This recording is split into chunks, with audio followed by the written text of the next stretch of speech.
Les Misérables, livre 5, chapitre 3, qui s'intitule « Somme déposée chez Laffitte ». Du reste, il était demeuré aussi simple que le premier jour. Il avait les cheveux gris, l'œil sérieux, le teint hâlé d'un ouvrier, le visage pensif d'un philosophe. Il portait habituellement un chapeau à bords larges et une longue redingote de gros drap, boutonnée jusqu'au menton. Il remplissait ses fonctions de maire, mais hors de là, il vivait solitaire. Il parlait à peu de monde, il se dérobait aux politesses, saluait de côté, s'esquivait vite, souriait pour se dispenser de causer, donnait pour se dispenser de sourire. Les femmes disaient de lui quel bon ours. Son plaisir était de se promener dans les champs. Il prenait ses repas toujours seul avec un livre ouvert devant lui où il lisait. Il avait une petite bibliothèque bien faite, il aimait les livres sont des amis froids et sûrs. À mesure que le loisir lui venait avec la fortune, il semblait qu'il en profitât pour cultiver son esprit. Depuis qu'il était à Montreuil-sur-Mer, on remarquait que d'année en année, son langage devenait plus poli, plus choisi et plus doux. Il emportait volontiers un fusil dans ses promenades, mais il s'en servait rarement. Quand cela lui arrivait par aventure, il avait un tir infaillible qui effrayait. Jamais il ne tuait un animal inoffensif. Jamais il ne tirait un petit oiseau. Quoiqu'il ne fût plus jeune, on comptait qu'il était d'une force prodigieuse. Il offrait un coup de main à qui en avait besoin, relevait un cheval poussé à une roue embourbée, arrêté par les cornes d'un taureau échappé. Il avait toujours ses poches pleines de monnaie en sortant et vides en rentrant. Quand il passait dans un village, les marmots déguenillés couraient joyeusement après lui et l'entouraient comme une nuée de moucherons.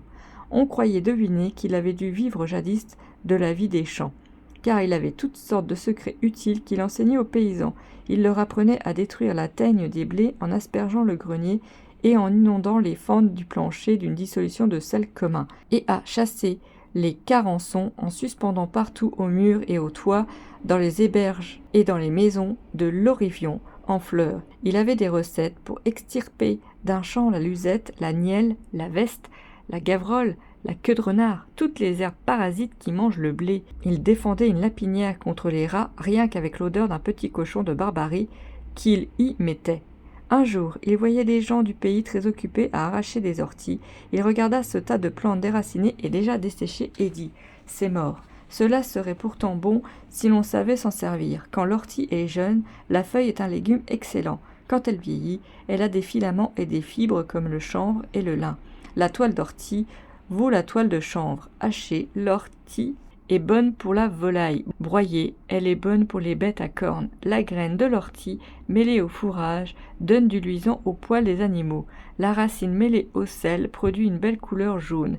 C'est du reste un excellent foin quand on peut faucher 2 fois. Et que faut-il à l'ortie? Peu de terre, nul soin, nulle culture seulement. La graine tombe à mesure qu'elle mûrit et est difficile à récolter. Voilà tout. Avec quelque peine qu'on prendrait, l'ortie serait utile. On la néglige, elle devient nuisible, alors on la tue. Que d'hommes ressemblent à l'ortie? Il ajouta après un silence. Mes amis, retenez ceci. Il n'y a ni mauvais herbe, ni mauvais homme. Il n'y a que de mauvais cultivateurs. Les enfants l'aimaient encore parce qu'il savait faire de charmants petits ouvrages avec de la paille et des noix de coco.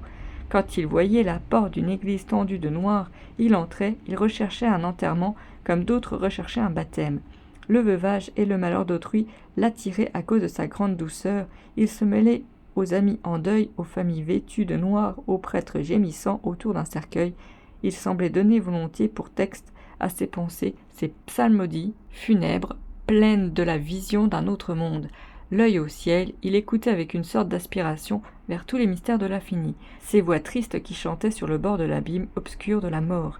Il faisait une foule de bonnes actions en se cachant comme on se cache pour les mauvaises. Il pénétrait à la dérobée le soir dans les maisons, il montait furtivement des escaliers. Un pauvre diable, en rentrant dans son galedas, trouvait que sa porte avait été ouverte, quelquefois même forcée. Dans son absence, le pauvre homme se récriait. Quelque malfaiteur est venu, il entrait et la première chose qu'il voyait, c'était une pièce d'or oubliée sur un meuble. Le malfaiteur qui était venu, c'était le père Madeleine.